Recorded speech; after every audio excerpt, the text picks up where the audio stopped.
অল্প খরচে টিফিনের জন্য দারুণ একটা রেসিপি শেয়ার করছি, যেটা বাচ্চা থেকে বড় সবাই পছন্দ করবে। কম খরচে যদি এভাবে বাসায় কোনো স্ন্যাক্স তৈরি করতে চান, তাহলে এটা হতে পারে সেরা একটা রেসিপি। প্রথমেই হচ্ছে বড় সাইজের একটা বাটিতে হাফ কাপ তরল দুধ নিয়ে নিচ্ছি। দুধটা যাতে কুসুম গরম থাকে ওই দিকটা খেয়াল রাখতে হবে। তারপর এর ভিতরে 1 চামচের মতো ইস্ট দিয়ে দিচ্ছি। 1 টেবিল চামচের মতো চিনি দিয়ে দিচ্ছি। সাথে তেল দিয়ে দিচ্ছি 2 টেবিল চামচের মতো। তারপর এগুলোকে নেড়েচেড়ে একটু মিশিয়ে নিচ্ছি। এরপর এখানে একটা ডিম দিয়ে দিচ্ছি।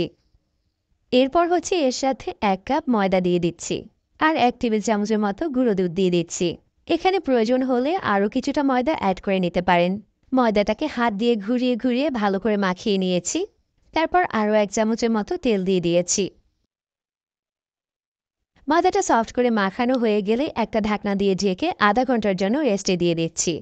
আর এই সময়ের মাঝে আমরা নাস্তাটার জন্য কিছু বাদাম কুচি করে নিচ্ছি।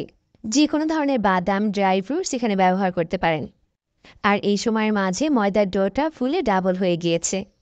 ময়দার ডোটাকে এখন খুব বেশি চাপাচাপি না করে এটাকে বাটি থেকে তুলে নিচ্ছি। আর হচ্ছে একটা বোর্ডের উপরে কিছুটা তেল লাগিয়ে নিচ্ছি। ময়দার ডোটাকে বোর্ডের উপরে রেখে তারপর হচ্ছে একটা বেলুন দিয়ে বেলে নিচ্ছি। এখানে পাতলা করে মোটামুটি বড় সাইজের একটা রুটি বেলে নিতে হবে। আমি এখানে এরকম বড় করে একটা রুটি বেলে নিয়েছি।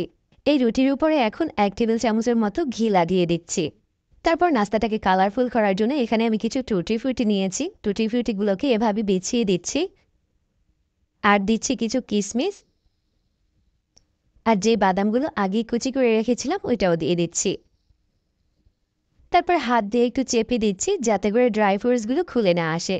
যে কোনো ধরনের ড্রাই ফ্রুটস এখানে ব্যবহার করতে পারবেন। তারপর রুটিটাকে এক সাইড থেকে এভাবে রোল করে নিচ্ছি। রুটিটা রোল করা হয়ে গেলে এভাবে লম্বা করে নিচ্ছি। তারপর একটা ছুরি দিয়ে মাঝ বরাবর এভাবে কেটে নিচ্ছি।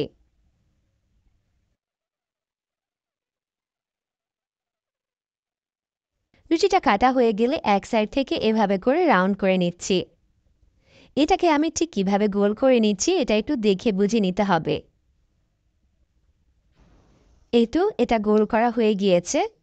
তারপর এটাকে বেক করার জন্য আমি এ ধরনের একটা ট্রে নিয়েছি। যে কোনো স্টিলের প্লেটে করে এটাকে বেক করে নিতে পারবেন। ট্রের ভিতরে একটা কাগজ দিয়ে একটু তেল ব্রাশ করে নিয়েছি। নাস্তাটাকে ট্রের ভিতরে দেওয়ার পরে উপর দিয়ে ডিমের কুসুম ব্রাশ করে দিচ্ছি, যাতে করে উপরটাতে সুন্দর একটা কালার আসে। এবার চাইলে এটাকে 180 ডিগ্রি প্রিহিটেড ওভেনে 30 মিনিটের মতো বেক করে দিতে পারেন। আমি কড়াইয়ের ভেতরে একটা স্ট্যান্ড বসিয়ে তার উপরে বাটিটাকে দিয়ে এটাকে আধা ঘন্টার জন্য বেক করে নিচ্ছি। আর চুলার আঁচটাকে মিডিয়ামে করে দিচ্ছি। আধা ঘন্টা পরে আমাদের ফ্রুট ব্রেডটা বেক করা হয়ে গিয়েছে। আর উপরে ডিমের কুসুম ব্রাশ করাতে সুন্দর একটা কালারও এসেছে। তারপর উপর দিয়ে একটু বাটার বা তেল ব্রাশ করে দিচ্ছি। এই ফ্রুট ব্রেডটা বানানোর পর এত বেশি সফট হয়েছে যে সবাই খুবই পছন্দ করেছে। খুব ঝটপট এই ফ্রুট ব্রেডটা বানানো যায়। বাচ্চাদের টিফিনের জন্য তো একটা দারুণ রেসিপি। কম খরচে যদি এভাবে বাসায় কোনো স্ন্যাক্স তৈরি করতে চান, তাহলে এটা হতে পারে সেরা একটা রেসিপি। এখন চলুন এই ফ্রুট ব্রেডটা একটু কেটে শেয়ার করি। এই ভিতরটা কতটা সফট হয়েছে। আর এই ফ্রুট ব্রেডের ভিতরটাও অনেক বেশি সফট হয়েছে। আজকের রেসিপি ভালো লাগলে আমাদের পেজ ফলো করতে পারেন আর চ্যানেল সাবস্ক্রাইব করতে পারেন। সবাই অনেক বেশি ভালো থাকবেন। আল্লাহ হাফেজ।